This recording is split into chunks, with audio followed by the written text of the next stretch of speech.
More than a week after the fact, Fort Worth police are staying quiet about how a chase ended in the death of an innocent man. The I-Team has been digging into this for days now. Our Brian New is live now with the latest. Brian?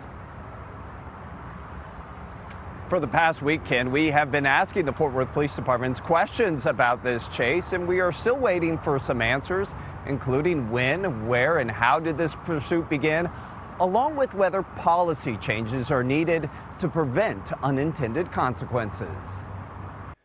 He had just left a friend's birthday party and was headed home when late last Thursday, 57-year-old Andra Craig drove into an intersection and right into the path of a police chase. At the time, officers were in hot pursuit of a stolen car.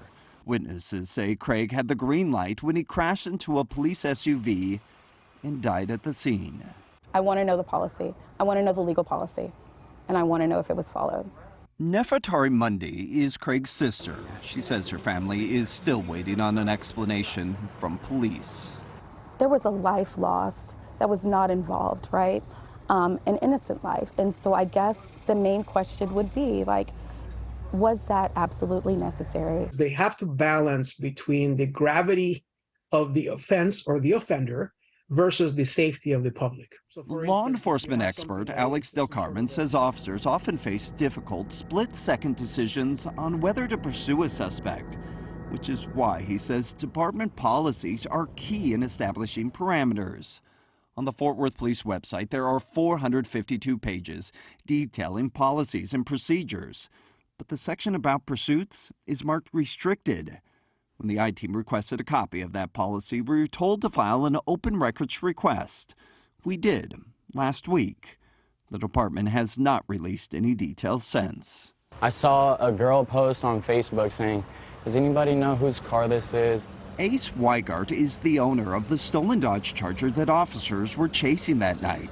He says it was the third time his car has been stolen in the last year. The first time I really freaked out, but yeah, now it's like, okay, I know what to do. File a police report, yada, yada. Weigart says he thinks if police had done more the first two times, his car may not have ended up stolen again, and the chase and the crash could have all been avoided.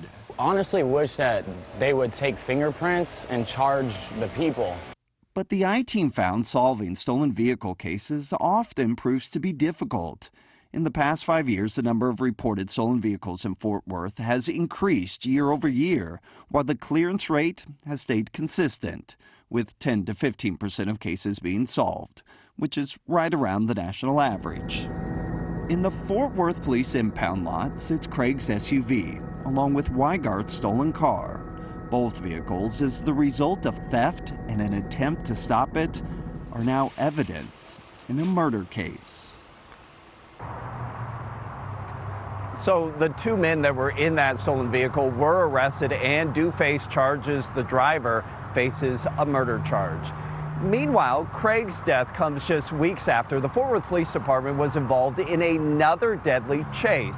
Last month, Fort Worth officers were pursuing a stolen pickup truck. When that truck hit a pole, inside the pickup truck, a 15-year-old girl was killed. Yeah, very dangerous. All right, Brian, thank you very much. We appreciate you looking into this and everything that you found there.